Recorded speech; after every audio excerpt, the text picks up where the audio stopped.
The letter was sitting on my kitchen table when I woke up on the morning of my heart surgery, propped against the salt shaker like a white flag of surrender. Mom, Fiona has always dreamed of seeing Paris at 75, and this might be her last chance. You're strong and always figure things out on your own. The surgery is routine. You'll be fine. We'll call when we get back. Love, Logan. I read it 3 times before the words actually penetrated, my coffee growing cold in my hands as I processed what my son had just done to me. Today, the day I was supposed to have my aortic valve replaced.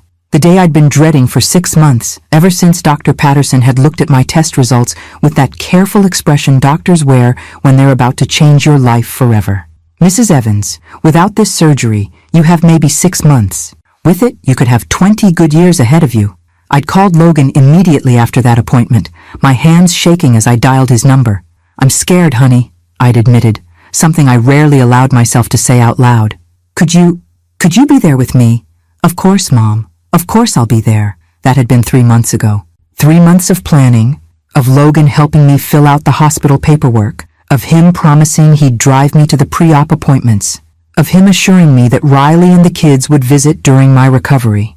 Now he was in Paris with his mother-in-law, and I was sitting in my empty kitchen at 5 in the morning, holding a letter that felt like a death certificate for whatever relationship I thought we still had. My phone rang, startling me from my spiral of disbelief. Betty Martinez, my friend from the hospital where I'd worked for 40 years, her voice bright and artificially cheerful. Ready for your big day, honey? I'll be there in an hour to drive you in. Betty, thank God for Betty, who'd volunteered to be my emergency contact when it became clear that my family was unavailable. At 71, she was still working part-time in the cardiac unit, still the same no-nonsense woman who'd trained me when I was a terrified 22-year-old nursing student. Betty, I said, my voice cracking slightly, Logan's not coming. What do you mean he's not coming? He's in Paris, with Fiona. They left last night. The silence on the other end of the line stretched long enough that I thought we'd been disconnected.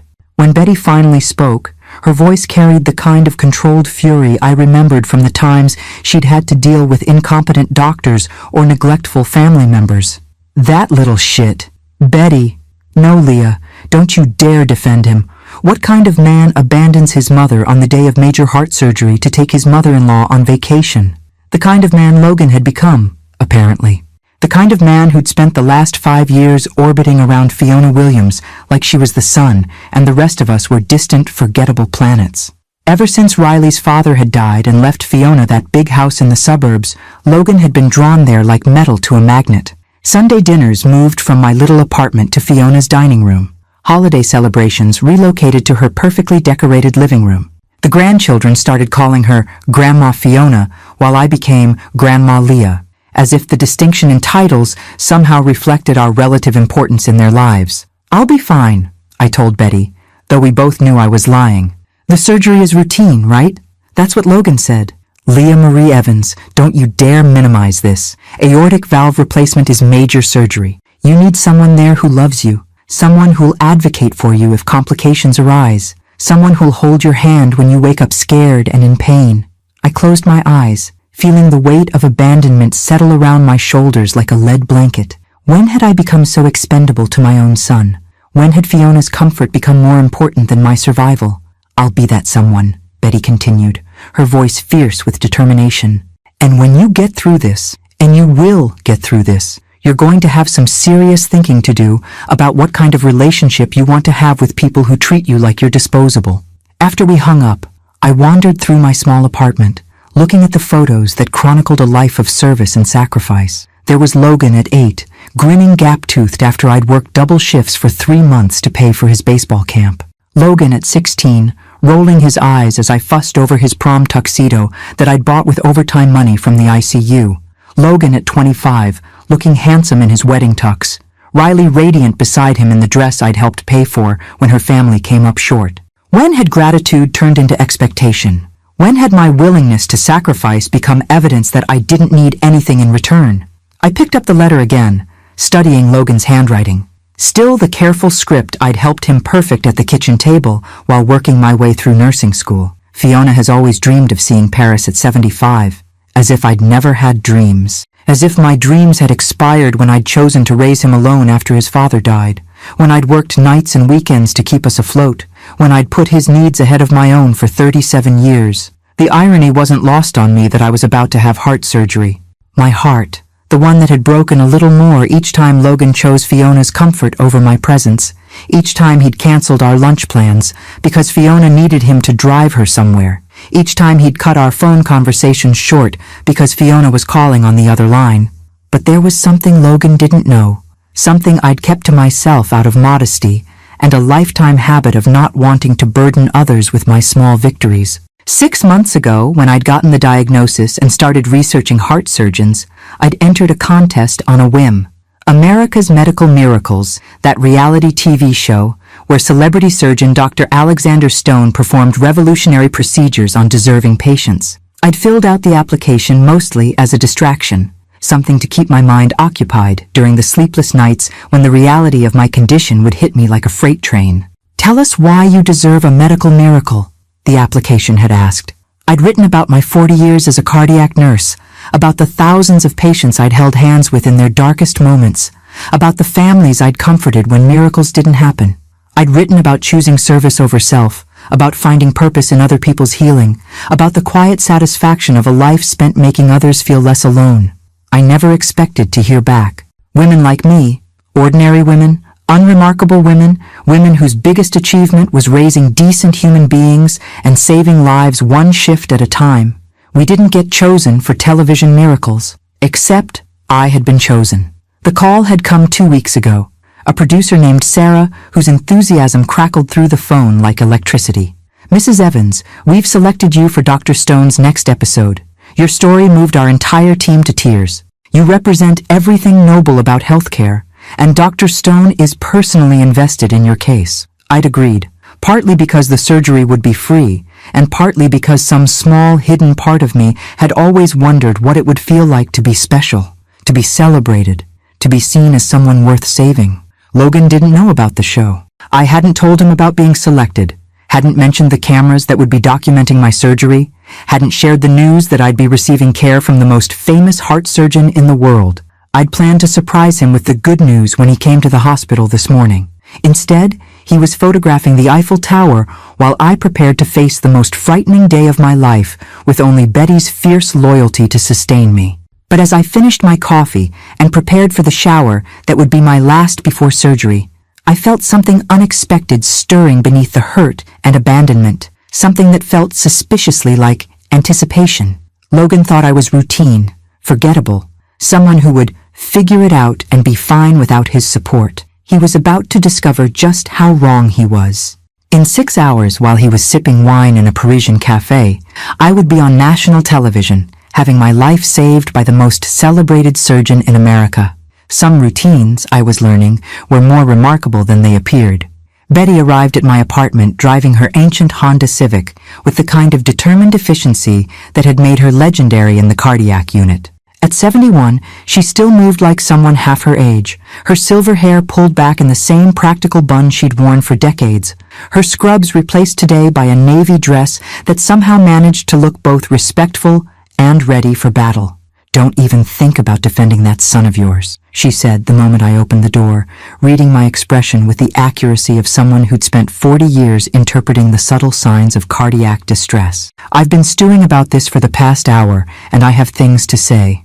"Betty, please." "Leah, I was there when you worked 3 double shifts in a row to pay for Logan's college textbooks. I was there when you sold your grandmother's jewelry to help with his wedding expenses. I was there when you moved to this smaller apartment so you could help him with the down payment on that house." She paused, studying my face with the clinical attention she'd once reserved for post-operative patients. "When exactly did sacrificing everything for your child become evidence that you don't deserve anything in return?" I couldn't answer that question, partly because I didn't know the answer, and partly because thinking about it too deeply might crack something inside me that I needed to keep intact for the next few hours. "We should go," I said instead, picking up the small overnight bag I'd packed with careful attention to the hospital's guidelines, comfortable clothes for after surgery, slippers with good grip, the book I'd probably be too medicated to read, but brought anyway, because the ritual of packing it made me feel prepared. The drive to Seattle Presbyterian Hospital took 45 minutes through morning traffic that seemed particularly dense, as if the entire city had conspired to make this day more stressful than it needed to be. Betty filled the silence with stories about other patients she'd seen through major surgeries, carefully avoiding any mention of complications or negative outcomes. "Remember Mrs. Patterson from 4B?" she said, as we stopped at yet another red light. "Triple bypass at 82, and now she's training for a marathon. Well, maybe not a marathon, but she walks 5 miles every day and has more energy than people half her age. Betty, you don't have to." "I'm not trying to reassure you about the surgery, honey. I'm trying to remind you that your life isn't over, that whatever happens with Logan and his misplaced priorities, you have 20 good years ahead of you to live however you want to live them." We pulled into the hospital parking garage, and I felt my stomach clench with the familiar mixture of anticipation and dread that had accompanied me to work for 4 decades. But this time was different. This time I wasn't here to save someone else's life. I was here to have my own life saved. The admission process was surprisingly streamlined, handled by a team of production assistants who moved with the kind of choreographed efficiency that suggested they'd done this many times before. I found myself in a private preoperative suite that was larger and more luxurious than any hospital room I'd ever seen, with floor-to-ceiling windows overlooking the city and enough space for what appeared to be professional filming equipment. "Mrs. Evans?" A young woman with a clipboard and the kind of bright smile that belonged on television entered the room. "I'm Sarah Martinez, one of the producers for America's Medical Miracles. Dr. Stone would like to meet with you before we begin the preoperative interviews." Dr. Alexander Stone entered the room like a force of nature, tall and silver-haired, and carrying himself with the kind of confidence that came from being internationally famous for saving lives. I recognized him from the billboards and magazine covers, but seeing him in person was different. He had the presence of someone who'd spent years being the most important person in any room he entered. "Mrs. Evans," he said, taking my hand in both of his. "I've been looking forward to meeting you. Your story is exactly why I started this show, to celebrate people whose quiet heroism deserves recognition. Dr. Stone, I'm not heroic. I'm just a retired nurse who needs heart surgery." "No, you're a woman who spent 40 years putting other people's lives before your own comfort, who worked night shifts and weekends to support your family, who chose service over self-advancement every day for 4 decades. His smile was warm but serious. "That's the definition of heroism, Mrs. Evans. It's just the kind that doesn't usually get recognition." He explained the procedure with the kind of careful detail I appreciated from my nursing background. How they would replace my failing aortic valve with a new mechanical valve, how the surgery would take approximately 4 hours, how the recovery would progress over the following weeks. "But here's what makes your case special," he continued, pulling out what looked like 3D imaging of my heart. "Your particular anatomy makes you an ideal candidate for a new technique I've been developing. Instead of the traditional open-heart approach, I can perform this surgery using a minimally invasive method that will reduce your recovery time by weeks and leave you with scars so small they'll be barely visible." "Why me?" I asked. "Out of all the patients who need this surgery, why was I selected?" Dr. Stone smiled. "Because our screening committee was moved by your application. 40 years of caring for cardiac patients, and you've never asked for anything in return. You've seen thousands of people through their worst medical crises, and now it's your turn to be on the receiving end of that care." What he didn't say, but what I could read in his expression, was that there was something particularly compelling about a woman who'd been abandoned by her family on the day of major surgery, something that would make for powerful television. "Dr. Stone, I should mention that my son isn't here today. He had other commitments." "I know. Our producers spoke with your friend Mrs. Martinez when she registered as your emergency contact." His expression didn't change, but something in his eyes suggested he had opinions about sons who had other commitments on their mother's surgery days. "Mrs. Evans, I want you to know that the entire team here considers it an honor to care for you today." After he left, the preoperative routine began in earnest. Blood work, final cardiac tests, interviews with the production team about my nursing career and my family situation. I found myself talking about Logan with careful neutrality, describing his absence as a scheduling conflict rather than abandonment. "Tell us about your proudest moment as a mother," one of the interviewers asked. I thought about Logan's graduation from business school, about walking across the stage to receive his MBA while I sat in the audience wearing the one good dress I owned, having worked extra shifts for months to help him cover his expenses. Watching him become independent, I said finally, knowing that he didn't need me anymore. It was only after I said it that I realized how that independence had somehow transformed into indifference, how not needing me had become not wanting me around. But that was a conversation for another day. Today was about survival, about putting myself in the hands of people who saw value in saving my life. As the anesthesia team prepared me for surgery, I thought about Logan sipping coffee at a sidewalk cafe in Paris, probably posting photos on social media about Fiona's lifelong dream coming true. He had no idea that his mother's quiet life was about to become anything but routine. In a few hours, while he was touring the Louvre, I would be on national television, having my life saved by the most famous heart surgeon in America. The irony was almost enough to make me smile as the anesthesia mask settled over my face. Almost. I woke up to the sound of machines beeping rhythmically around me and the sensation of someone holding my hand. The recovery room came into focus gradually. Bright lights, medical equipment, and Betty's familiar face hovering over me with an expression that mixed relief with something that looked suspiciously like triumph. "There she is," Betty said softly. "How are you feeling, honey?" "Like I got hit by a truck," I managed, my voice hoarse from the breathing tube. "But a truck driven by someone who knew what they were doing." Betty laughed, and I realized there were other people in the room. The production crew, still filming, and Dr. Stone, who approached my bedside with the kind of smile surgeons wore when everything had gone exactly according to plan. "Mrs. Evans, the surgery was a complete success," he said, checking the monitors around my bed with practiced efficiency. "Your new valve is working perfectly, and we were able to use the minimally invasive technique I mentioned. You'll have 3 small incisions instead of 1 large one, which means faster healing and minimal scarring." How long was I under? 3 hours and 47 minutes. Textbook procedure. Dr. Stone pulled up a chair beside my bed, and I realized the cameras were still rolling.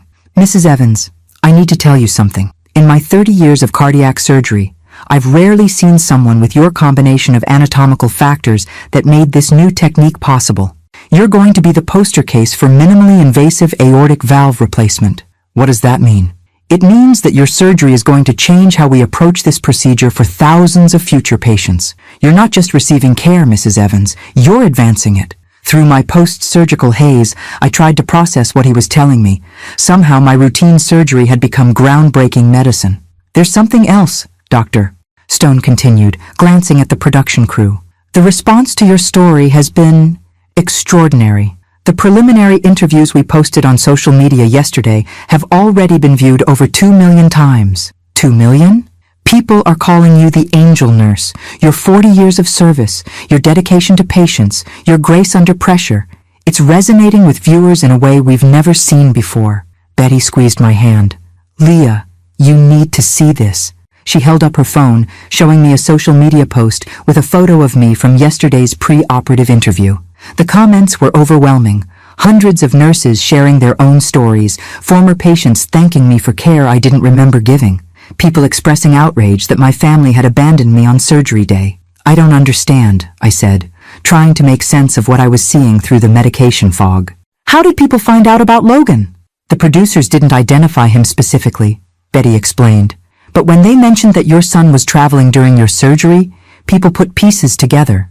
Apparently, someone found Logan's social media posts from Paris." My stomach dropped. "What kind of posts?"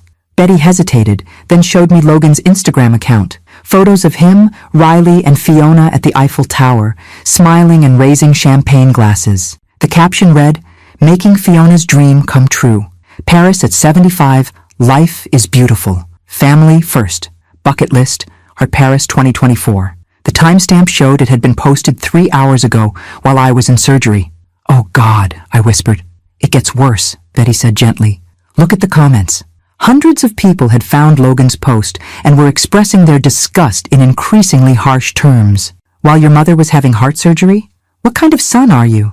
Your mother is a saint and you're in Paris posting selfies." The comments kept coming, angrier and more specific as people connected my story to his social media presence. Dr. Stone cleared his throat. "Mrs. Evans, I should mention that we've received thousands of messages for you. Cards, flowers, offers of support from all over the country. It seems you've touched more lives than you realized. This is getting out of hand, I said, panic beginning to cut through the pain medication. I never wanted this kind of attention. I just wanted to get through the surgery quietly. Leah, Betty said firmly, you spent 40 years being quiet about your contributions. You worked extra shifts without complaint, stayed late to comfort families, trained dozens of new nurses without ever asking for recognition. Maybe it's time the world saw what the rest of us have always known, that you're extraordinary. But Logan made his choice, Dr. Stone said, his voice carrying the authority of someone who'd spent decades making difficult decisions. You can't protect someone from the consequences of their own actions, Mrs. Evans. Your son chose to prioritize someone else's vacation over his mother's life-saving surgery. The fact that it's become public is unfortunate, but it's not your responsibility to manage his image. A nurse entered the room with a stack of what looked like mail. Mrs. Evans, these arrived for you in the past hour.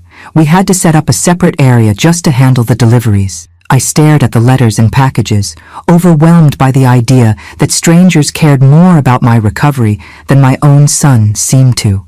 There's something else, the producer Sarah said from behind the camera. The response has been so strong that the network wants to extend your story.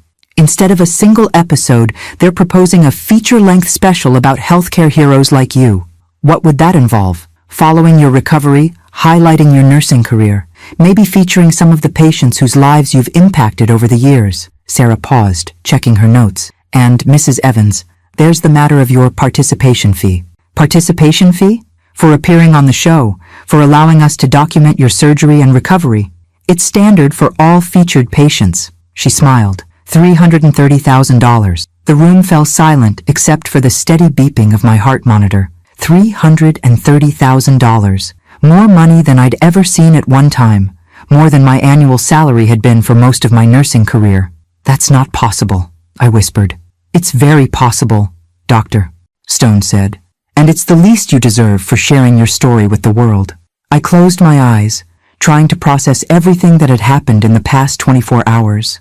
Yesterday morning, I'd been an abandoned mother facing surgery alone. Now I was apparently a social media sensation with hundreds of thousands of supporters and more money than I'd ever dreamed of having. My phone, which Betty had been managing, began ringing insistently. She looked at the screen and frowned. "It's Logan," she said. I stared at the phone, remembering the letter he'd left on my kitchen table, the casual dismissal of my fears and needs, the assumption that I would figure it out and be fine without his support. "He's called 12 times in the past hour," Betty continued. "Riley's called 6 times. Even Fiona has called." They saw the posts, I realized. They saw the posts. They saw the comments on Logan's social media. They saw their names trending on Twitter with hashtags like Arnie Heartless Family and Fincham Paris Overparent. I thought about my son, probably sitting in some expensive Parisian hotel, frantically trying to manage a public relations disaster, while his mother who'd just had life-saving surgery, lay in a hospital bed surrounded by strangers who cared more about her welfare than he did. "What do you want me to tell him?" Betty asked. I looked at the flowers from strangers, the letters from people who valued what I'd given to healthcare, the evidence that my quiet life had somehow mattered to more people than I'd ever imagined. Then I looked at Betty, who'd driven across town to hold my hand through surgery because my own family had chosen a vacation over my life. "Tell him nothing," I said finally.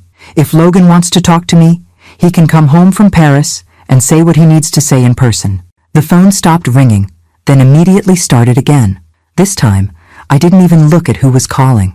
Some conversations, I was learning, were worth waiting for until you were strong enough to have them on your own terms. The next morning brought a parade of visitors I never expected to see. Dr. Stone arrived with his coffee and a stack of newspapers, his expression a mixture of professional satisfaction and barely concealed amazement. "Mrs. Evans, you've made the front page of 3 major papers," he said, spreading them across my bedside table. "And not just in the medical section, front page news." I stared at the headlines through my still foggy post-surgical vision. "The nurse who healed America's heart. Abandoned mother becomes medical miracle." And most prominently, Angel Nurse's surgery watched by 15 million. 15 million people? The live stream broke records for medical programming. The network is calling it a cultural phenomenon. Dr. Stone settled into the chair beside my bed, his usual professional distance softened by something that looked like genuine wonder. Mrs. Evans, in 30 years of television medicine, I've never seen public response like this. Betty arrived with my morning coffee, smuggled from the good cafe down the street because hospital coffee, as she put it, wasn't fit for someone recovering from having her life saved, and found me staring at newspaper photos of myself that I didn't remember being taken.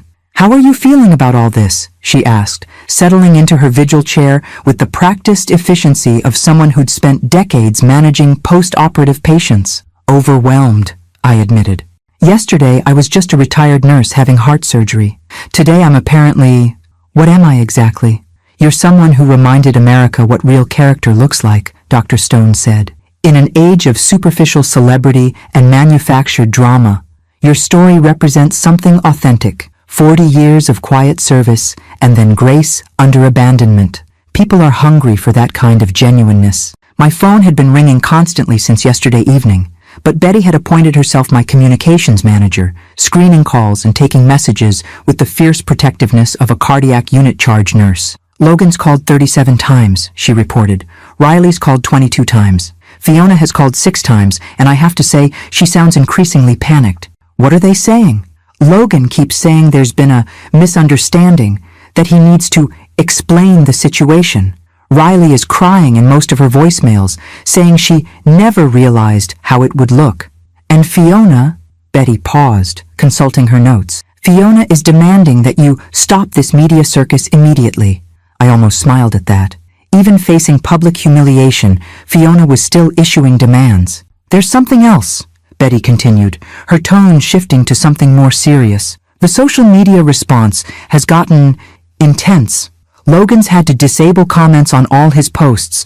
Riley deactivated her Instagram entirely. Someone found photos of their Paris trip and started a hashtag called #ParisOverParent. Betty, I never wanted this to hurt them. Honey, they hurt themselves. You didn't force Logan to post champagne photos while you were having surgery. You didn't make him choose Fiona's vacation over his mother's medical crisis. All you did was exist and need help, and they failed you spectacularly." Dr. Stone nodded gravely. "Mrs. Evans, I've seen a lot of family dynamics around medical crises. What your son did isn't just uncommon. It's shocking to medical professionals. We've had dozens of nurses and doctors reach out expressing their support and their disbelief." "What kind of support?" "Well, for starters, the American Nurses Association wants to give you their Lifetime Achievement Award. 5 different medical schools want you to speak at their graduation ceremonies. And," he paused, smiling slightly, "the network has received over 2,000 requests from single men wanting to take you out to dinner." "Oh, dear God." "Don't worry, we're screening those very carefully," Betty said with a grin. "Though there are some very distinguished gentlemen in that pile, including a retired cardiac surgeon from Johns Hopkins who wrote a very eloquent letter about wanting to cook you dinner and discuss your experiences in cardiac nursing." I closed my eyes, trying to process the surreal turn my life had taken. Yesterday's quiet desperation had somehow become today's national inspiration, and I didn't know how to navigate any of it. "There's also the matter of the money," Dr. Stone said gently. "The $330,000 participation fee. The network wants to present it to you officially during tomorrow's follow-up interview, but I wanted to discuss it privately first. I can't accept that much money." "Why not?" "Because I didn't do anything to earn it. I just had surgery." Dr. Stone leaned forward, his expression serious. "Mrs. Evans, you shared your story with 15 million people. You showed them what dedication looks like, what real sacrifice means, what happens when someone spends their life putting others first. If that's not worth $330,000, I don't know what is." "But Logan and Riley are adults who made adult decisions," Betty interrupted firmly. "Leah, for 40 years you've been worrying about everyone else's feelings, everyone else's comfort, everyone else's financial situation. Maybe it's time you worried about your own." A soft knock interrupted our conversation, and Sarah Martinez, the producer, entered with her perpetual clipboard and an expression of barely contained excitement. "Mrs. Evans, I have some news. The response to your story has been so overwhelming that we've received an offer from a major publisher. They want to work with you on a book about your nursing experiences. And," She paused dramatically. Oprah's People Called. They want you for her Super Soul Sunday program. Oprah? Oprah. As in Oprah Winfrey wants to interview you about finding grace in abandonment and building a meaningful life through service to others. I stared at Sarah, then at Dr. Stone, then at Betty, who was grinning like she'd just won the lottery. This is insane, I whispered. This is justice, Betty corrected. This is what happens when the universe finally decides to reward someone who's been giving without receiving for 4 decades. My phone buzzed with yet another call from Logan. I could see his name on the screen, could imagine his panic as he watched his abandoned mother become an international sensation while he dealt with the public consequences of his choices. Mrs. Evans, Sarah said gently, we do need to discuss how you want to handle the family situation. The media is very interested in Logan's response, and there are rumors that he's flying back from Paris. He is, Betty confirmed, checking her own phone. According to the airline tracking website some internet detective found, Logan, Riley, and Fiona are on a flight that lands in Seattle at 6:47 p.m. They're coming here? They're coming home, Dr. Stone said. The question is whether you're ready to see them. I thought about the letter Logan had left on my kitchen table, about the casual cruelty of abandoning me on surgery day, about the 37 phone calls that had come only after his abandonment became public knowledge. I don't know, I said honestly. I don't know what I want to say to someone who had to learn from social media that his mother's surgery was successful. Then don't say anything yet, Betty advised. You're recovering from major surgery. You don't owe anyone emotional labor right now, not even your son. Especially not your son, Dr. Stone added quietly. As afternoon faded into evening, I found myself surrounded by flowers from strangers, cards from former patients, and the strange new reality of being celebrated for the life I'd always lived quietly. Somewhere over the Atlantic, Logan was probably rehearsing apologies and explanations, trying to figure out how to manage a public relations disaster of his own making. But for the first time in years, his panic wasn't my emergency to solve. Some lessons, I was learning, had to be learned from 30,000 feet up, with nowhere to run and nothing to do but face the consequences of your choices. Logan arrived at the hospital at 8:23 p.m., still wearing his travel clothes and the kind of desperate expression I recognized from his childhood when he'd broken something valuable and needed my forgiveness. Riley followed behind him, her eyes red from crying, clutching a bouquet of expensive flowers that probably cost more than my weekly grocery budget. Fiona brought up the rear, her face a mask of barely controlled fury at finding herself in what she clearly considered an undignified situation. Betty had positioned herself in the chair closest to my bed like a guard dog, and I watched her evaluate my visitors with the same clinical assessment she'd once used on potentially problematic family members in the cardiac unit. Mom, Logan said, his voice breaking on the word. Thank God you're okay. We came as soon as we could. As soon as you could, I repeated, my voice carefully neutral. After you saw the news coverage. That's not, we were already planning to come back. Logan, I interrupted gently. I'm very tired. Surgery takes a lot out of someone my age. Maybe you could tell me why you're here. He looked genuinely confused by the question, as if the answer should be obvious. Because you're my mother. Because you had surgery. Because I was worried about you. You were worried about me yesterday when you left for Paris? Riley stepped forward, clutching her flowers like a shield. Mrs. Evans, we never meant for it to happen this way. The timing was just unfortunate. Unfortunate. I tested the word, rolling it around like a foreign phrase I was trying to understand. Is that what we're calling it? Fiona finally spoke, her voice carrying the imperious tone she'd used for the 5 years she'd been rearranging my family's priorities. Leah, this media spectacle has gotten completely out of hand. Logan's been crucified on social media for what amounts to a scheduling conflict. You need to make a statement clarifying that there are no hard feelings. I looked at this woman who'd somehow convinced my son that her dreams were more important than his mother's life, and felt something shift inside my chest. Not my new heart valve, but something deeper and more fundamental. Fiona, why don't you tell me about Paris? What? Paris. Was it everything you dreamed it would be? Fiona's eyes narrowed, clearly sensing a trap, but not sure where it was hidden. It was lovely, educational, a cultural experience. I'm glad you got to see the Eiffel Tower and drink champagne and take photos while I was having my chest cracked open and my heart rebuilt. Mom, that's not fair. Logan started. What's not fair, exactly? That I'm pointing out what happened, or that it happened in the first place? Betty cleared her throat. Logan, maybe you could explain to your mother why Fiona's vacation was more important than her life-saving surgery. It wasn't more important.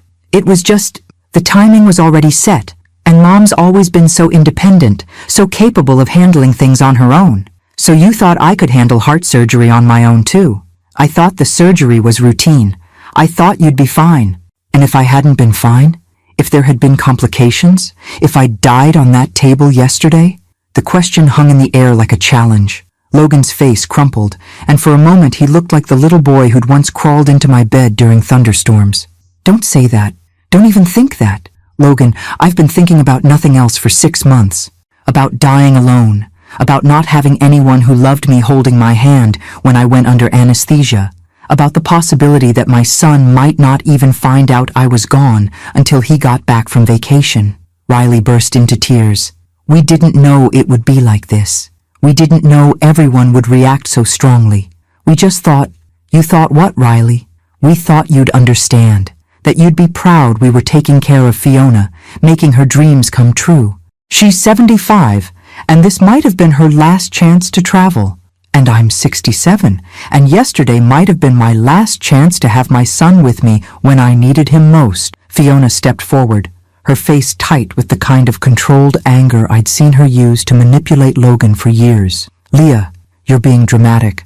The surgery went fine, you're recovering well, and you've gotten more attention and sympathy than any reasonable person could expect. I think it's time to put this behind us. Put what behind us, Fiona? This performance. This victim act that's making my family look bad. I felt Betty tense beside me, and I could practically hear her internal debate about whether to throw Fiona out of the room physically or just verbally eviscerate her. Your family? I said quietly. Logan and Riley and the children. My family. This public humiliation is affecting all of us. Fiona, they're not your family. They're mine. Logan is my son, not yours. Those are my grandchildren, not yours. And the humiliation isn't mine, it's yours. You convinced a man to abandon his mother on the day of heart surgery so you could see the Eiffel Tower. That's not what happened. That's exactly what happened. You wanted to go to Paris, and Logan chose your wants over my needs. The fact that it became public knowledge doesn't change the fundamental truth of what you asked him to do. Logan finally found his voice, though it sounded hollow and defeated. Mom, what do you want from us? What do you want me to say? I looked at my son, this man I'd raised and sacrificed for and loved unconditionally, and realized that what I wanted might not be something he could give me anymore. I want you to want to be here, Logan. Not because social media is shaming you. Not because the story went viral. Not because you're worried about your reputation. I want you to want to hold your mother's hand after heart surgery because you love her and you're grateful she survived. I do love you. Do you? Or do you love the idea of having a mother who doesn't inconvenience you, who figures everything out on her own, who never asks for more than you're comfortable giving? The room fell silent except for the steady beeping of my monitors and Riley's quiet crying. Logan stared at me like he was seeing someone he'd never met before, and maybe he was. The thing is, I continued, surprising myself with how calm I sounded, I don't need you to fix this, Logan. I don't need you to manage the media coverage or defend your choices or even apologize. What I need is for you to decide whether you want a relationship with me that's based on mutual respect and genuine care, or whether you want to continue treating me like an obligation you fulfill when convenient. That's not, because yesterday, while you were raising champagne glasses in Paris, I learned something important. I learned that I'm stronger than I thought, that my life has touched more people than I realized, and that I deserve to be surrounded by people who value my presence rather than tolerate my existence. Fiona's face had gone pale, and I realized she was beginning to understand that her manipulation had backfired spectacularly. The $330,000 I'm receiving for sharing my story? That's more money than I've ever had at one time. Enough to live comfortably for the rest of my life without depending on anyone. Enough to make my own choices about how I want to spend whatever years I have left. Mom, Logan whispered, are you saying you don't want us in your life anymore? I looked at my son, at the panic in his eyes as he realized he might lose something he'd taken for granted, and felt my heart, my new, strong heart, break a little for both of us. I'm saying that I want you in my life because you choose to be here, not because you feel obligated. And Logan, that choice has to be yours to make. The next 3 days passed in a blur of interviews, medical checkups, and the surreal experience of watching my life become a national conversation. Dr. Stone declared my recovery remarkable for someone your age, though I suspected the real miracle wasn't my physical healing, but the strange sense of clarity that seemed to accompany my new heart valve. Betty had appointed herself my unofficial manager, screening the dozens of interview requests and business offers that arrived daily. 60 Minutes wants you, she announced over breakfast, reading from her ever-present list. So does Ellen, though her show might be ending soon. 3 different publishers are bidding on your book rights, and something called the Hallmark Channel wants to make a movie about your life. A movie? Starring Meryl Streep if you approve. Apparently she called the network personally to express interest. I stared at Betty, wondering if the anesthesia had affected my hearing. Meryl Streep wants to play me in a movie? Meryl Streep wants to play a woman whose quiet heroism and grace under abandonment represents everything noble about American womanhood. Betty consulted her notes. That's a direct quote from her publicist. Logan hadn't returned since our confrontation 3 days ago, though he'd sent flowers with a card that read, "Mom, I'm trying to understand what you need from me. I love you, Logan." Riley had called twice, both conversations brief and awkward, circling around apologies she couldn't quite manage and explanations that never fully explained anything. But it was Fiona's response that surprised me most. She arrived at my hospital room on Thursday morning, alone and looking older than her 75 years. Gone was the imperious confidence that had characterized her interactions with my family for the past 5 years. In its place was something that looked suspiciously like genuine humility. "Leah," she said quietly, settling into the visitor's chair without her usual assumption of authority. "We need to talk, do we? I owe you an apology. A real one. Not the kind of social pleasantry that smooths over problems without addressing them." I studied her face, looking for the manipulation I'd grown accustomed to expecting from Fiona. Instead, I saw something I'd never seen before. Recognition of genuine wrongdoing. "I'm listening. For 5 years, I've been treating you like competition for Logan's attention instead of recognizing you as the woman who raised the man I've come to depend on." Fiona's voice was steady but quiet. "I convinced myself that you were too needy, too demanding of his time and energy.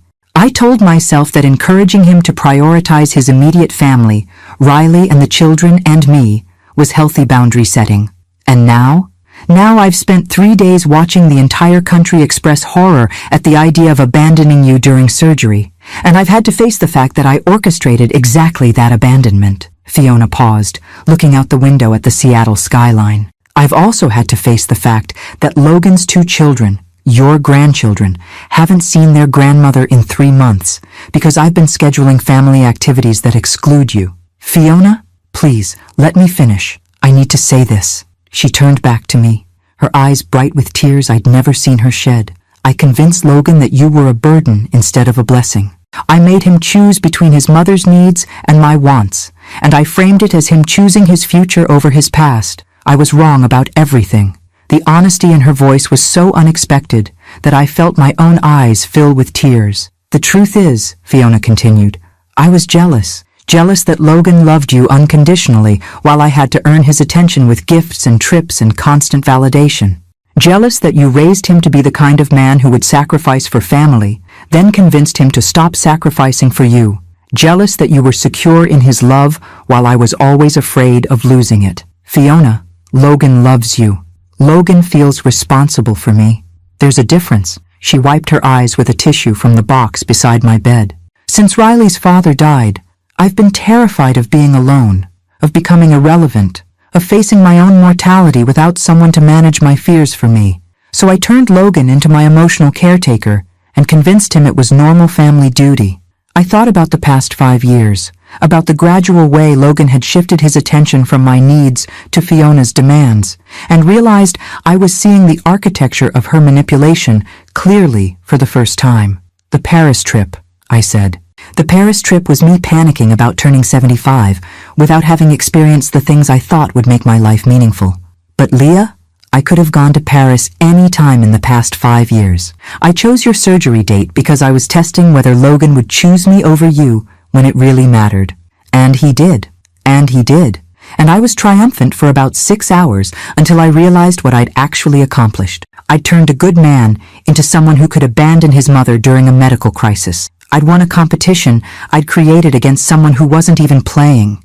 We sat in silence for several minutes, processing the weight of her admission. Outside my window, Seattle moved through its daily rhythms, people pursuing their ambitions and relationships with varying degrees of honesty and self-awareness. Fiona, what do you want from me now? I want to know if there's a way to undo the damage I've done, to your relationship with Logan, to your relationship with your grandchildren, to the family dynamics I've spent 5 years systematically destroying. Before I could answer, my phone rang. Betty, who was handling my calls from the nurse's station, appeared in the doorway with an expression of barely contained excitement. Leah, you need to take this. It's the White House. The what now? The White House. As in, the President of the United States wants to personally thank you for your service to American healthcare and invite you to a ceremony honoring everyday heroes. I stared at Betty, then at Fiona, then at the phone in my hand. Yesterday, I'd been a retired nurse recovering from surgery. Today, the President wanted to meet me. Take the call, Fiona said quietly. This is bigger than our family drama, Leah. This is about recognizing the kind of person you've always been.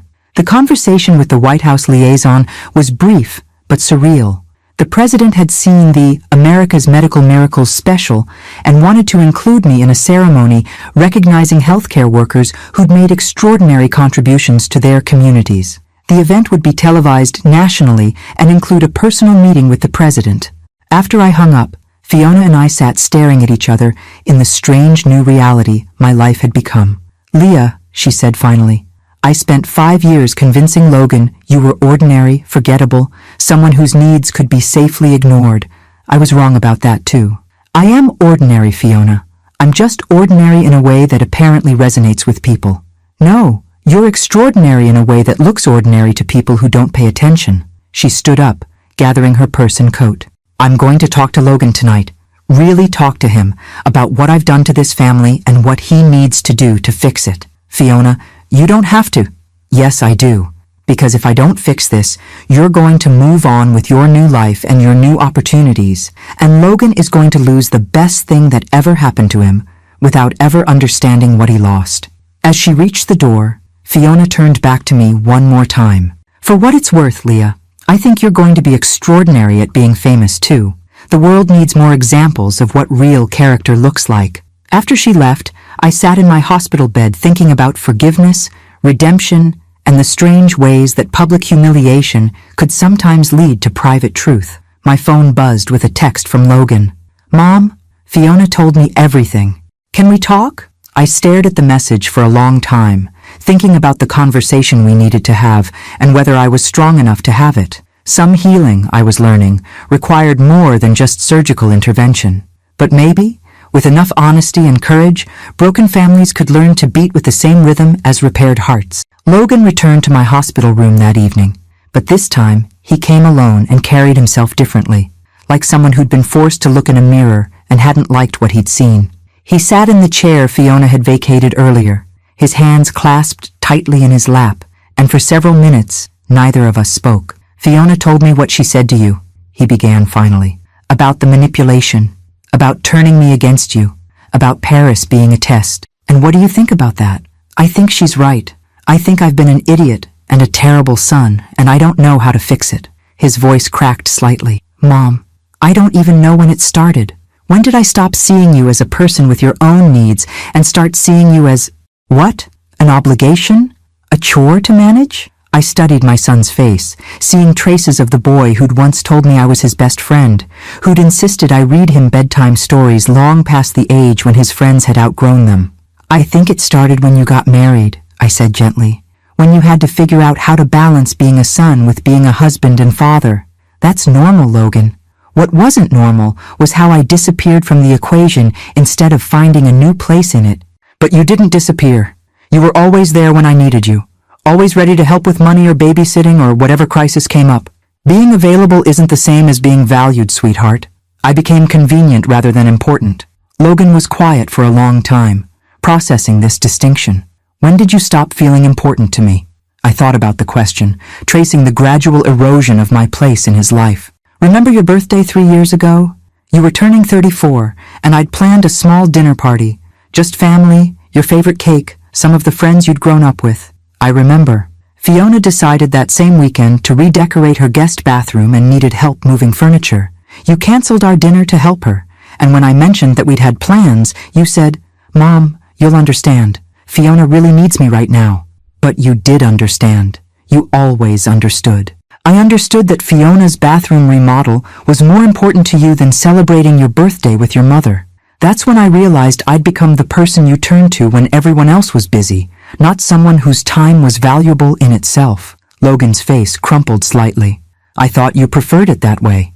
You always seemed so independent, so capable of entertaining yourself. Fiona needed constant attention, constant reassurance, and you just handled everything quietly. Logan, I handled everything quietly because I thought that's what you needed from me. But handling things quietly isn't the same as not needing support. Like with the surgery. I've been afraid of dying alone since the day I got the diagnosis. Not afraid of dying alone, without anyone who loved me holding my hand. And when you promised to be there, I felt safe for the first time in months. And then I abandoned you for Paris. You abandoned me for Fiona's Paris trip. There's a difference. Logan stood up abruptly and walked to the window, looking out at the city lights. Mom, I need to ask you something, and I need you to be completely honest. Okay. Do you think I'm a good person? The question hung between us like a challenge. I could give him the easy answer, the comforting lie that mothers are supposed to tell their children. Or I could give him the truth that might actually help him become the man I'd raised him to be. I think you're a good person who's been making bad choices, I said finally. I think you have the capacity for kindness, generosity, and real love, but you've let someone else's neediness become more important than your own integrity. Someone else's neediness, meaning Fiona. Someone else's neediness, meaning anyone who demands your attention more loudly than the people who deserve it most. Logan turned back from the window, his expression serious. What would it take for you to trust me again? Trust you with what?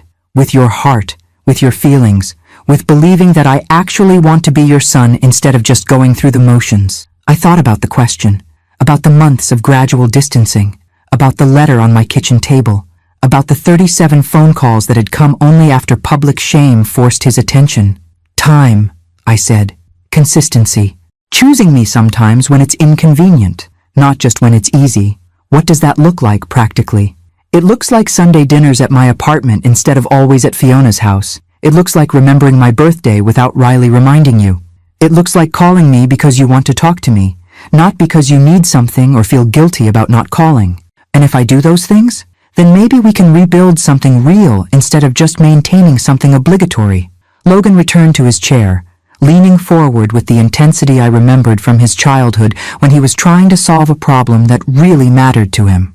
Mom, there's something else I need to tell you.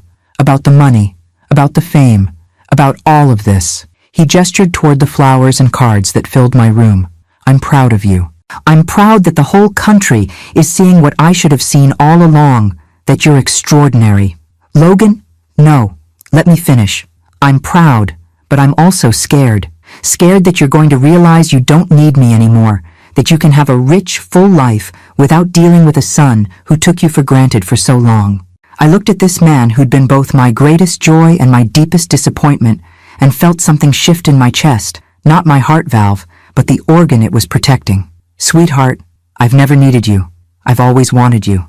There's a difference. What's the difference? Need is about desperation and dependence. Want is about choice and love. I don't need you to take care of me or manage my life or solve my problems. I want you in my life because you're my son, and I love watching you become the man you're capable of being, even after everything I've done wrong, especially after everything you've done wrong, because now you have the chance to do better, and that's all any parent really wants, to see their child learn from their mistakes and grow into someone they can be proud of. Logan's eyes filled with tears. Can I hug you?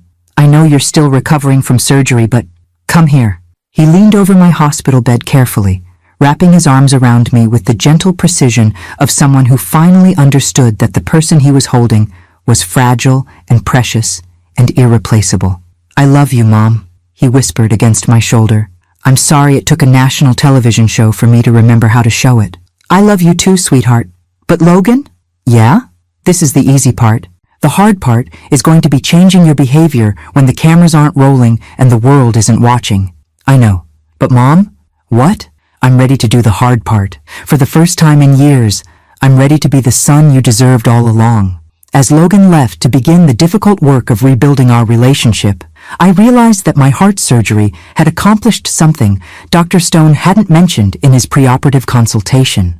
It had given me the courage to demand the love I deserved instead of accepting whatever scraps I was offered. Some miracles, I was learning, happened one honest conversation at a time. 2 weeks after my surgery, I was released from the hospital with Dr. Stone's blessing, a stack of medications, and what felt like the entire nation following my recovery. The discharge process took 3 hours instead of the usual 30 minutes because of the media presence and the parade of well-wishers who'd gathered outside Seattle Presbyterian. "Mrs. Evans," Sarah Martinez called as I navigated the wheelchair protocol. "Channel 7 wants a brief statement about your recovery. Nothing extensive, just a few words for the viewers who've been following your story." The viewers who'd been following my story. I still couldn't quite wrap my mind around the fact that strangers across the country were invested in my healing process, that my quiet life had somehow become a source of inspiration for people I'd never met. "Keep it simple," Betty advised, as we approached the microphone set up outside the hospital entrance. "Thank people for their support. Mention how well you're feeling and get to your car before this turns into a circus." But when I saw the crowd of people holding handmade signs, "We love you, Nurse Evans. Heroes don't need capes. Thank you for your service," I realized this wasn't just media attention anymore. This had become something larger and more meaningful. "I want to thank everyone for their kindness during my recovery," I said into the microphones, surprised by how steady my voice sounded. "Your cards and letters and prayers have meant more to me than you'll ever know. And I want to thank the medical team at Seattle Presbyterian for giving me not just a new heart valve, but a new appreciation for what it means to be cared for by people who truly value your life." "Mrs. Evans," a reporter called out, "what's next for you? There are rumors about book deals, speaking engagements, even a possible foundation in your name." I looked at the crowd of faces, at people who'd taken time from their own lives to celebrate a stranger's survival, and felt something click into place. "What's next is living," I said simply. For 40 years, I had the privilege of helping other people through medical crises. Now I have the opportunity to show people that it's never too late to start a new chapter, to be valued for who you really are, to build relationships based on mutual respect rather than one-sided sacrifice. Logan appeared at my elbow, having somehow navigated through the crowd to reach me. He'd been at the hospital every day since our conversation, not hovering or managing, but simply present, reading newspapers while I napped, bringing me decent coffee, learning how to be supportive without being overwhelming. "Ready to go home, Mom?" he asked quietly. Home. The word felt different now, carrying possibility rather than resignation. The drive to my apartment passed in comfortable silence, Logan handling the media presence with surprising grace, while I processed the surreal experience of returning to ordinary life as a minor celebrity.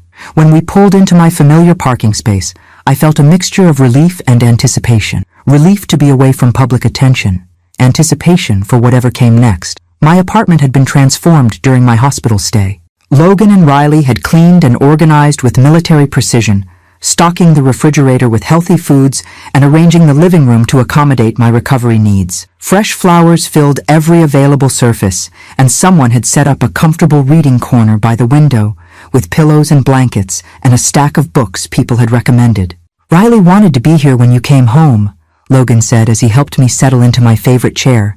"But the kids had school activities, and she didn't want to overwhelm you on your first day back." That's thoughtful of her. She's been different since Paris. More aware, I guess, of how she contributed to the family dynamics that led to everything. Logan paused, studying my face. "Mom, she wants to apologize to you properly, but she's afraid you won't forgive her." "Logan, there's nothing for Riley to forgive. She was caught between loyalty to her mother and loyalty to her husband. That's an impossible position. But she chose her mother's wants over your needs too. Riley is 28 years old and has been managing Fiona's emotional needs since her father died. She was trained to prioritize keeping peace over asking difficult questions. I settled back into my chair, feeling the comfort of familiar surroundings after weeks of hospital sterility. What matters now is whether she can learn to make different choices going forward. Logan nodded, then pulled out an envelope from his jacket pocket. Speaking of choices, there's something I need to discuss with you. About the foundation. What foundation? The one people want to create in your name.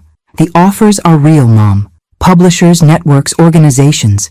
Everyone wants to work with you to turn your story into something that helps other people. I took the envelope, scanning through proposals that seemed to involve amounts of money and levels of responsibility I'd never imagined. A nursing education foundation, a program for supporting abandoned elderly during medical crises, speaking engagements at medical schools and nursing conferences. This is overwhelming, I admitted. It doesn't have to be. You don't have to do anything you don't want to do. But Mom, people are offering you platforms to make the kind of impact you've been making quietly for 40 years, except now it could reach thousands of people instead of just the patients you worked with directly. I thought about the letters I'd received from nurses around the country, sharing their own stories of sacrifice and service, thanking me for representing their profession with dignity. About the families who'd written to say my story had inspired them to repair relationships they'd let deteriorate through neglect or misplaced priorities. What do you think I should do? I think you should do whatever makes you feel like you're using this opportunity wisely. You've always been someone who helps others. Now you have resources and visibility to help people on a scale you never had access to before. Logan was right, and I found myself thinking about the nurses I'd worked with over the decades, many of whom had struggled financially while dedicating their lives to caring for others. About families like mine who'd lost connection through misunderstanding and poor communication. About people who'd given quietly and generously without ever receiving recognition. I want to start small, I said finally. Maybe a scholarship fund for nursing students who can't afford the education they need. Maybe support groups for families dealing with medical crises. Things that address real problems without turning into publicity spectacles. That sounds perfect. And Mom? What? I want to help. Not as your manager or your decision maker, but as your partner in whatever you decide to build. I looked at my son, seeing in his expression the sincerity I'd been hoping for since our hospital conversation. What does that look like practically? It looks like me using my business experience to help you evaluate offers and manage logistics. It looks like me being present for meetings and decisions because I want to support your work, not because I feel guilty about Paris. And Fiona? Fiona has enrolled in therapy to work on her dependency issues and her fear of aging alone. She's also volunteering at a senior center, learning how to contribute to other people's lives instead of just demanding attention for her own needs. I felt something warm spread through my chest, not a medical complication, but simple satisfaction at the idea that everyone in my family was finally taking responsibility for their own growth instead of expecting me to manage their emotional needs. Logan, there's something I need to tell you about the money. What about it? The $330,000 from the show, plus whatever comes from book deals and speaking engagements. That's more than enough to live comfortably for the rest of my life. I don't need you to take care of me financially anymore. Mom, I never took care of you financially. You helped with my apartment, my car payments, my medical expenses. You've been quietly subsidizing my retirement for years, thinking I didn't notice. Logan looked embarrassed. You worked your whole life taking care of other people. It seemed like the least I could do, and I appreciated it. But now I want you to understand that I'm choosing to have you in my life because I love you, not because I need your help. That changes the dynamic of our relationship. How? It means that if you disappoint me again, I have other options. It means that your attention is a gift I receive, not a necessity I depend on. It means that you have to earn your place in my life through your actions, not maintain it through your obligations. Logan was quiet for several minutes, processing this shift in our family's power structure. That's scarier, he said finally. Good. It should be scary. Love should be earned and maintained, not taken for granted. As evening settled over Seattle, Logan prepared to leave for his own home, but something had changed between us. He wasn't leaving out of duty fulfilled or obligation discharged. He was leaving because we'd spent quality time together, and would see each other again soon because we both wanted to. "Mom," he said as he gathered his jacket, "thank you." "For what?" "For surviving the surgery, for giving me another chance, for showing me what it looks like to value yourself enough to demand better treatment." After he left, I sat in my apartment thinking about second chances, earned forgiveness, and the strange ways that public humiliation could sometimes lead to private healing. My phone buzzed with a text message from an unknown number. "Mrs. Evans, this is Dr. James Patterson from Johns Hopkins. I'm the retired cardiac surgeon who wrote to you about cooking dinner and discussing cardiac nursing. If you're interested, I make an excellent salmon teriyaki, and I'd love to hear about your experiences in the field."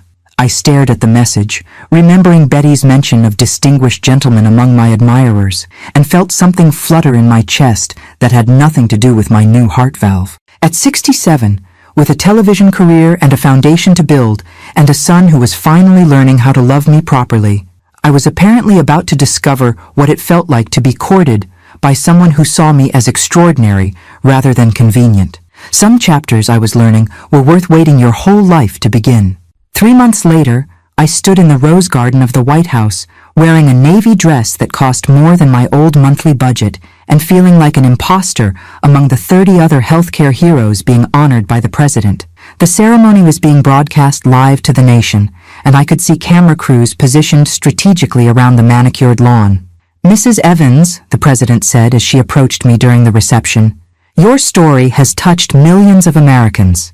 The grace you showed during such a difficult personal time has inspired families across the country to reevaluate their relationships with elderly relatives." "Thank you, Madam President. That means more to me than any award could. I understand you're launching a foundation to support nursing education?" "The Evans Institute for Compassionate Care," I confirmed. "We're providing scholarships for nursing students from low-income families and funding support programs for healthcare workers who are struggling financially." "And all of this grew out of your experience on that television show?" I thought about the question, remembering the terror I'd felt the morning of my surgery, the letter Logan had left on my kitchen table, the strange journey from abandonment to national recognition. "It grew out of learning that my life had value beyond what my family was willing to acknowledge," I said. "Sometimes it takes strangers seeing your worth before the people who know you best remember to look." After the ceremony, I flew back to Seattle accompanied by Betty, who had appointed herself my official companion for such events. The flight was peaceful, a welcome break from the whirlwind of interviews and appearances that had filled my calendar since the foundation launched. "Leah," Betty said, as we descended through the clouds toward home, "I have to ask, are you happy with how everything has turned out?" I considered the question while watching Seattle's familiar skyline come into view. 6 months ago, I'd been a retired nurse living quietly in a small apartment, grateful for whatever attention my family was willing to spare. Now I was returning from the White House, having shaken hands with the president and accepted recognition for a lifetime of service I'd never expected anyone to notice. "I'm grateful," I said finally. "Grateful that something good came from something so painful. But Betty, the happiest part isn't the fame or the money or the foundation. What is it then? It's Logan calling me every Tuesday just to talk. It's Riley bringing the kids to my apartment for Sunday dinner because they want to spend time with me, not because they feel obligated. It's having relationships based on mutual respect instead of one-sided sacrifice." "And Dr. Patterson?" I smiled, thinking about the man who'd become an unexpected bright spot in my new life. Dr. James Patterson had indeed made excellent salmon teriyaki, and over the past month we'd discovered a shared passion for medical history, classic movies, and long conversations about everything from cardiac nursing techniques to the challenges of finding purpose in retirement. Dr. Patterson is proving that it's possible to be appreciated by someone who understands the value of the life you've lived, I said. "I'm 77 years old, Betty. I never expected to experience that kind of recognition from anyone, let alone from a distinguished gentleman who thinks my stories about the cardiac unit are fascinating rather than boring. Just don't let him sweep you off your feet before you finish building your empire." My empire? 3 best-selling books, a national foundation, speaking engagements booked 2 years in advance, and a Lifetime movie starring Meryl Streep. If that's not an empire, I don't know what is. The movie. That still felt surreal. Meryl Streep had indeed signed on to portray me in Healing Hearts, the Leah Evans story, which was scheduled to begin filming next month. The screenplay, based on my first book, focused on the intersection of family dynamics and medical crises, using my story as a framework for exploring larger themes about aging, value, and the courage to demand better treatment. Betty, can I ask you something? Always. Do you think I'm being vindictive? Using my platform to tell a story that makes Logan look bad? Betty was quiet for a moment, considering the question with the careful attention she'd once given to complex medical cases. Honey, vindictive would be if you were lying about what happened or exaggerating Logan's failures for dramatic effect. But you're not doing that. You're telling the truth about a common family dynamic, adult children who take devoted parents for granted until something forces them to pay attention. But the consequences for Logan have been significant. The social media attention, the criticism from people who don't know the whole story, the way his business associates have questioned his character based on his treatment of me. And what has Logan said about those consequences? He says they were necessary, that he needed to understand how his actions looked to outsiders before he could understand why they were wrong. He says the public humiliation was uncomfortable, but ultimately educational. Then Logan is growing up, finally. The plane touched down at Seattle-Tacoma International, and I felt the familiar sense of homecoming that had become more meaningful since my surgery. Home now meant not just my apartment, but a city where I'd built a career and a reputation, where people recognized my contributions to healthcare, where I'd learned to value myself as highly as others valued me. Logan met me at baggage claim, as had become his custom whenever I returned from travel. Not because I needed help with logistics, but because he genuinely missed me during my 3-day absence and wanted to hear about my experiences at the White House. How was the president? He asked as we drove through the familiar streets toward my apartment. Gracious, intelligent, and surprisingly well-informed about nursing education policy. She's asked the Department of Health and Human Services to study our foundation model for potential national implementation. Mom, that's incredible. Your work could influence federal healthcare policy. I looked at my son, noting the genuine pride in his voice, the way he'd learned to celebrate my accomplishments without making them about him or his reflected glory. Logan, there's something I need to tell you about the Lifetime movie, about how they're portraying the Paris situation. I've read the script, Mom. My character comes across as selfish and misguided, but ultimately redeemable, which is exactly what I was. You're not concerned about how it will affect your reputation? My reputation needed to be affected. I made terrible choices, and I'm grateful that facing the consequences publicly has helped me become a better person. Logan paused at a red light, turning to look at me directly. Mom, I'm proud that your story is being told, even the parts that make me look bad, especially the parts that make me look bad. Why especially those parts? Because maybe some other son will watch that movie and recognize himself before he abandons his mother for someone else's Paris trip. Maybe some other family will have the conversation we should have had years earlier, before a medical crisis forced everyone to confront their priorities. As we pulled into my apartment complex, I realized that Logan had learned something I'd been trying to teach him for years, that real love requires accountability, that meaningful relationships survive difficult truths, that growth happens only when people are willing to face their failures honestly. Logan, what are you doing Sunday afternoon? Whatever you want to do, Mom. James is coming for dinner, right? I'd like to get to know him better. Dr. James Patterson, who had indeed become a regular fixture in my Sunday routine, bringing his medical stories and his appreciation for my career and his gentle courtship that felt like the romantic attention I'd never received at any age. He's bringing his famous apple pie. And Logan? He's excited to meet the son who learned how to love his mother properly, even after everything I did wrong, especially after everything you did wrong. Because now he knows I raised a man who can learn from his mistakes and grow into someone worthy of respect. As Logan helped me carry my luggage upstairs, I thought about the journey from abandonment to recognition, from taken for granted to celebrated, from quiet service to public platform.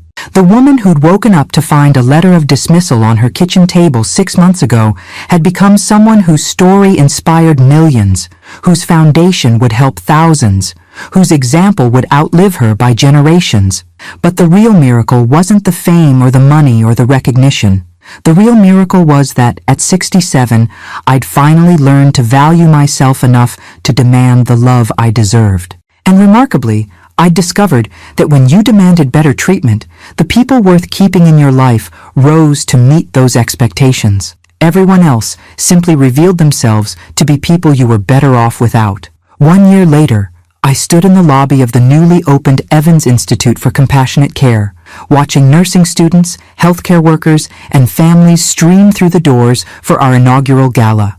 The building itself was a testament to what could be accomplished when resources met purpose. 5 floors of classrooms, simulation labs, support services, and meeting spaces dedicated to advancing healthcare education and family support programs.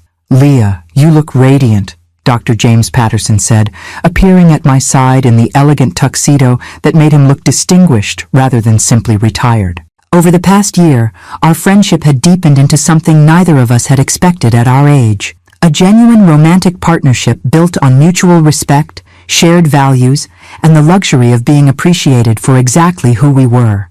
"I feel like I'm living someone else's life," I admitted, watching the crowd of people who had come to celebrate not just the Institute's opening, but the unlikely journey that had led to its creation. "You're living your own life," James corrected gently. "Finally. For the first time in decades, you're living a life that matches your actual worth, rather than accommodating other people's limited ability to see it." Logan appeared, with Riley and their 2 children, Emma and Sam, who had become regular fixtures at my Sunday dinners, and had started calling James Grandpa Jim, with the easy acceptance that children bring to new family configurations. "Mom, the media wants photos with the family," Logan said, his arm around Riley, who had blossomed into someone I genuinely enjoyed spending time with once she'd stopped trying to manage her mother's insecurities and started building her own identity. "Where's Fiona?" I asked, noting her absence. "She's actually in Paris," Riley said with a smile. "Her second trip this year. Turns out she enjoys traveling much more when she's doing it for her own reasons instead of as a test of other people's loyalty." Fiona had indeed transformed over the past year, channeling her need for attention into volunteer work with elderly residents at assisted living facilities. She'd discovered a talent for organizing social activities and had become something of a beloved figure among people her own age who appreciated her energy and organizational skills. "She sends her congratulations," Logan added, "and her apologies for missing tonight, but she's leading a group tour through the Louvre for American seniors." I smiled, thinking about the woman who had once orchestrated my abandonment and was now helping other elderly Americans experience the cultural adventures she'd once used as weapons against my family. "Ladies and gentlemen," the event coordinator announced, "please join us in the main auditorium for this evening's program." The auditorium was filled to capacity, 500 people who had come to celebrate not just the Institute's launch, but the story behind it.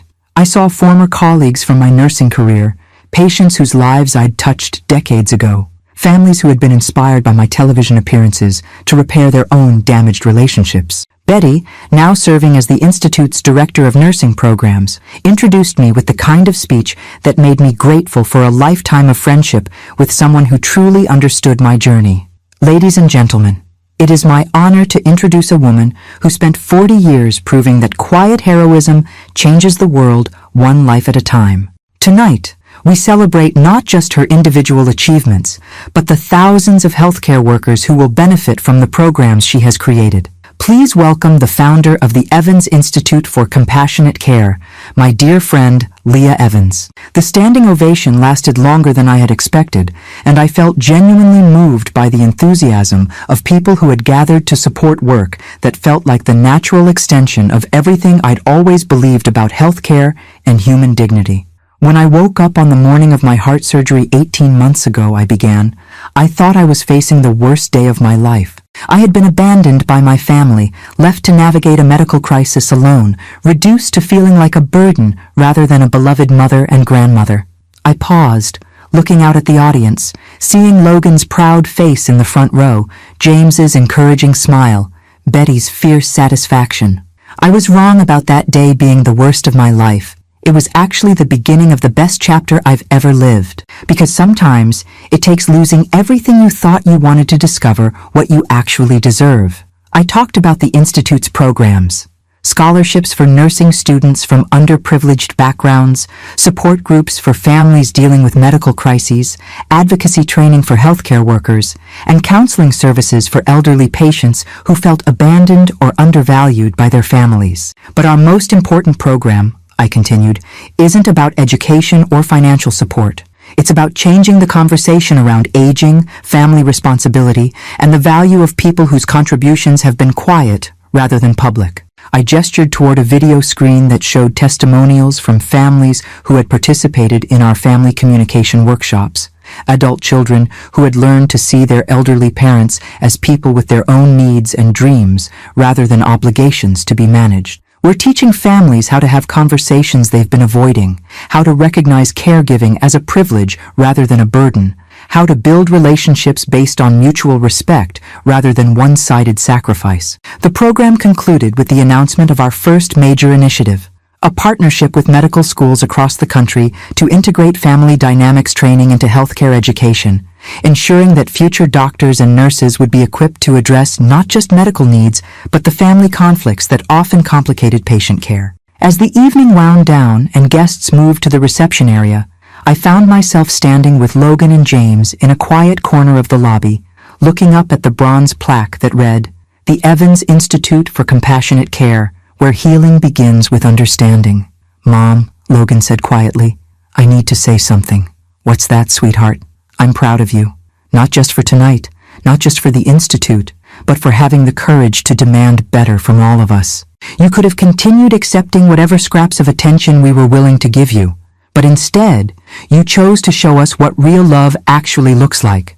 And what does real love look like? It looks like expecting people to rise to meet your standards rather than lowering your standards to accommodate their limitations. It looks like valuing yourself enough to walk away from relationships that diminish you, even when those relationships are with people you love unconditionally. James squeezed my hand, his gesture both supportive and proud. "Logan, your mother didn't just save her own life when she demanded better treatment. She saved your family by forcing everyone to confront the difference between obligation and love." As the last guests departed and the building settled into quiet, I walked through the Institute's halls, thinking about the journey from abandonment to recognition, from taken for granted to celebrated, from quiet service to public platform. The woman who had woken up to find a letter of dismissal on her kitchen table 20 months ago had become someone whose story would outlive her by generations, whose foundation would help thousands, whose example would inspire families to choose love over convenience. But the real transformation hadn't been public, it had been personal. I had learned to value myself as highly as others valued me, to demand the respect I deserved, to build relationships that served my growth rather than just accommodating others' comfort. Standing in my beautiful institute, surrounded by evidence of what could be accomplished when resources met purpose, I realized that the greatest miracle of my heart surgery hadn't been the medical intervention.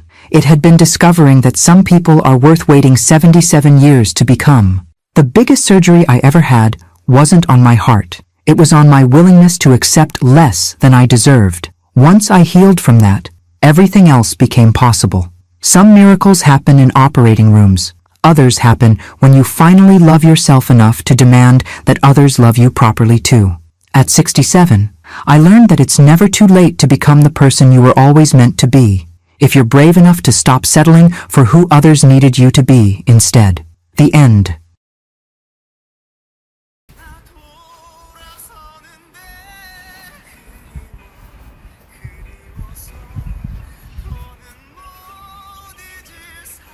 황당해라.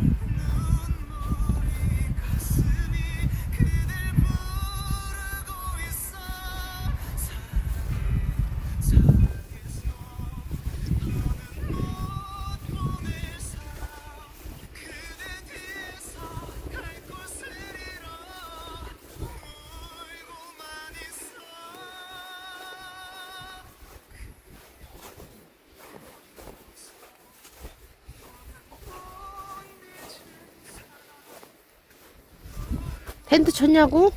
저기 보여, 연두색?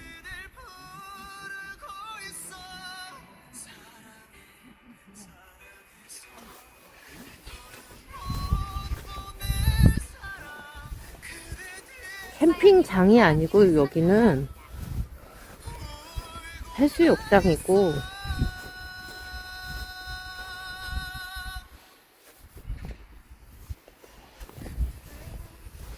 저 뒤에까지 가야 돼. 그럼 화장실 가려면 웜해.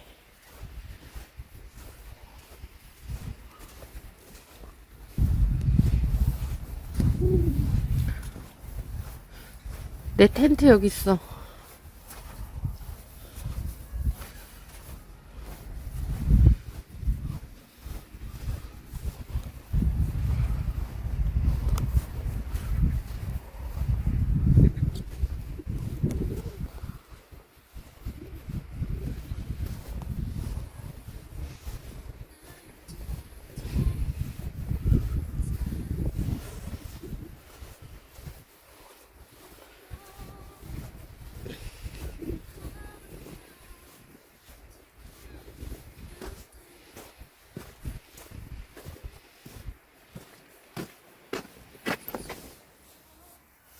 비 저기 다 새. 비 와.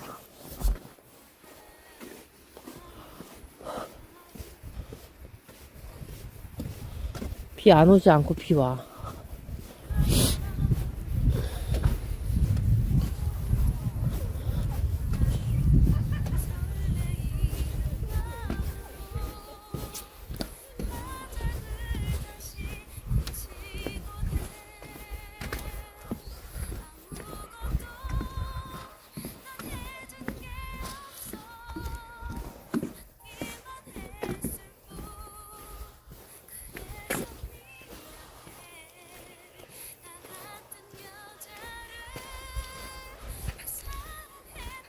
나만의 문제가 아니네, 지금.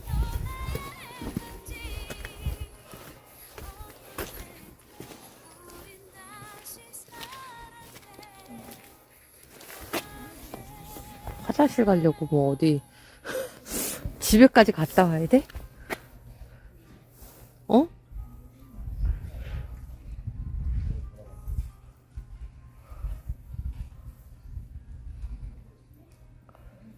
텐트 위에 안 쳤어요. 일로 가야 되잖아. 네, 화장실. 얘네 둘 안 오는데?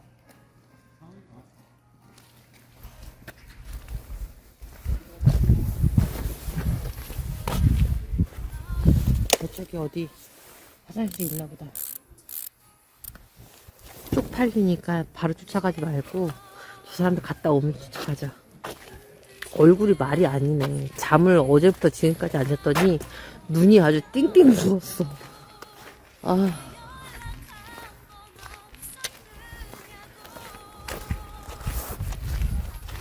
타프 있는데 치는 거 쉽지 않아. 그리고 원래 이런 백패킹 다니는 사람들이 타프 치고 그러지 않아. 아, 이거 어떻게 다 망가졌어. 핸드폰에도 모래가 들어가 버렸더라고.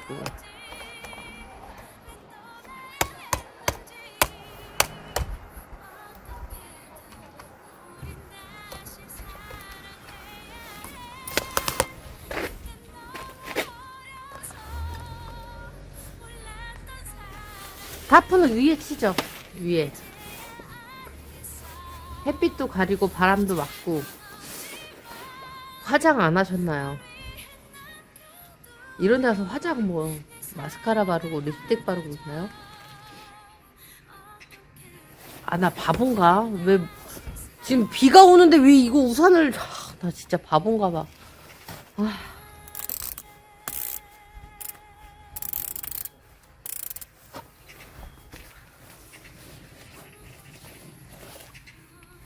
나 핸드폰 안 가져왔어? 심지어? 카드도 들어있는데 지금 그냥 이러고 나왔네.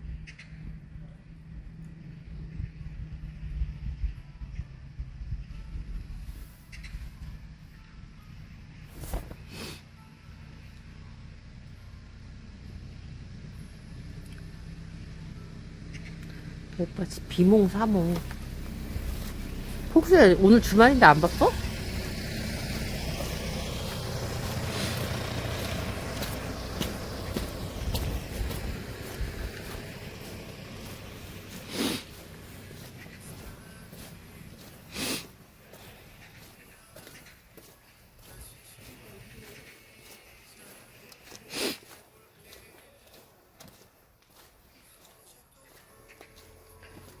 양치를 하고 싶으면 내 가지고 있는 물로 양치해야겠네.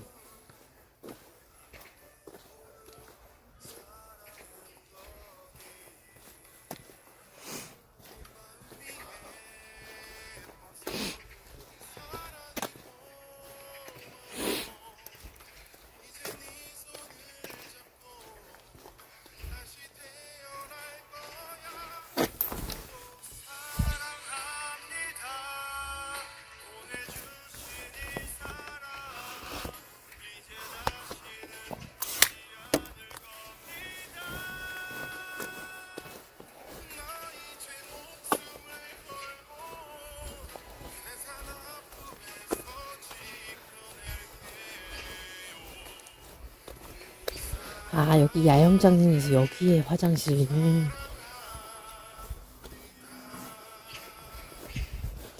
저 사람들, 쪽팔린데 좀 이따 갈까? 마주치기 싫어.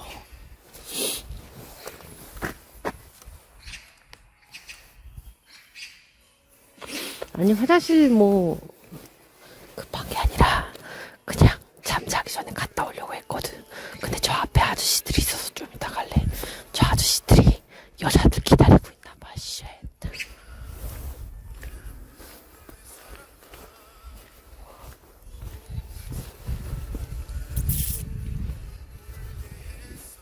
저는 이런 데다가, 아니, 같이 일행, 저 아저씨들이랑. 원래 이 솔방울들 다 주워서 내가 전에는 와서 이렇게 태우고 그랬는데, 이제 태우면 안 된다. 어차피 젖어서 태우지도 못해. 알았어, 민준씨. 뭐, 죄졌어? 선생님은? 기어 아니요. 나도 안 졌어. 근데 그냥,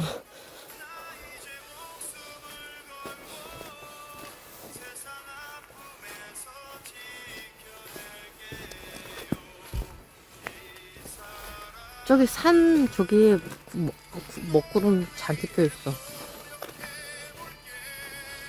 저 물 나올까, 안 나올까?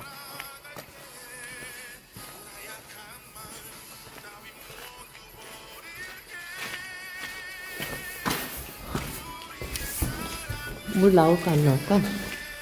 물 나올까, 안 나올까?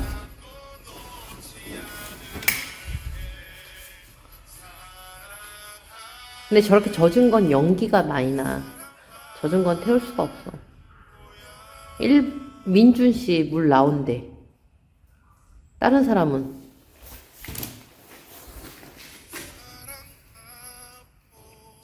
몰라? 알고 싶지 않아? 말하고 싶지 않아? 나온다, 나온다, 안 나온다. 안 나오네. 왜냐? 지금 야영장 돈 받는 기간이 아니거든.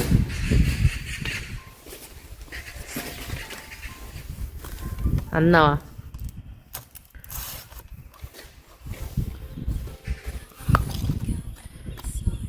잠깐만 기다리세요.